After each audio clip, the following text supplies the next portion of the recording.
Trauma is the leading cause of death and disability, and chest injuries alone account for roughly 25% of those fatalities. Yet 85% of these life-threatening cases can be managed with simple, immediate interventions. You are the attending physician in the trauma bay. EMS rolls in a patient who was just involved in a high-speed motor vehicle collision, and they are rapidly deteriorating right in front of you. You check the monitors and see this data. Heart rate 118 beats per minute. Blood pressure dropping to 85/60. Respiratory rate climbing to 28 breaths per minute. And oxygen saturation sitting at a dangerous 89% on room air. These vital signs are flashing a clear warning. The low oxygen and plummeting blood pressure means severe hypoxia and hypovolemia are actively taking hold. At this stage, your patient is crashing. Waiting for definitive imaging like a CT scan will take too long. You have to recognize the threat from these vital signs and take immediate bedside action. To navigate this matrix, we distinguish two massive threats: tension pneumothorax and hemothorax. If air is trapped, tapping the chest produces a hyperresonant drum sound. The collapsing lung means absent breath sounds. A hemothorax behaves differently. The pleural cavity fills with fluid instead of air. Because fluid is dense, percussing the chest yields a flat, solid sound, dullness to percussion instead of a hollow echo. Both conditions cause shock through different mechanisms.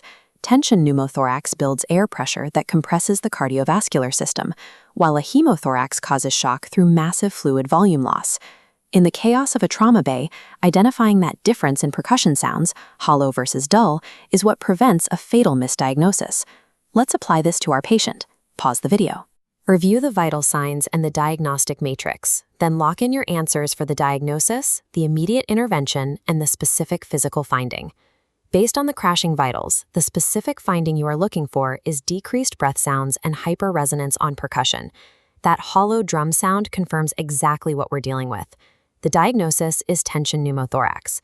Because the pressure is actively crushing the heart, the correct life-saving intervention for question 2 is needle decompression. Look closely at the schematic. The trapped air physically blocks blood from returning to the heart. Needle decompression vents that air, rapidly restoring venous return and stabilizing blood pressure. A chest tube will follow, but the needle comes first. In trauma medicine, prioritizing the fastest mechanical release of pressure over a slower definitive procedure keeps a crashing patient alive. Now, consider a scenario where your patient survives the initial stabilization. They've suffered major thoraco-abdominal trauma, but suddenly develop unexplained gastrointestinal symptoms or present with a scaphoid, inward sunken abdomen. These signs point to a specific complication, a traumatic diaphragmatic rupture, where abdominal organs begin herniating into the chest cavity. If you order a chest X-ray to investigate, look for 3 distinct findings.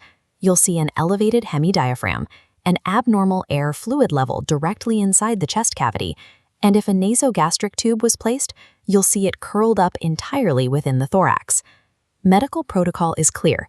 Do not let an initially normal-appearing X-ray rule out a ruptured diaphragm. If the patient has major trauma and unexplained respiratory or GI symptoms persist, you must still suspect the rupture. To pull this all together, first, check the vitals for signs of shock, like hypoxia and hypotension. Second, use percussion to distinguish trapped air from trapped fluid, and execute needle decompression immediately if you find hyperresonance. Finally, account for the limitations of the early X-ray in cases of thoraco-abdominal trauma.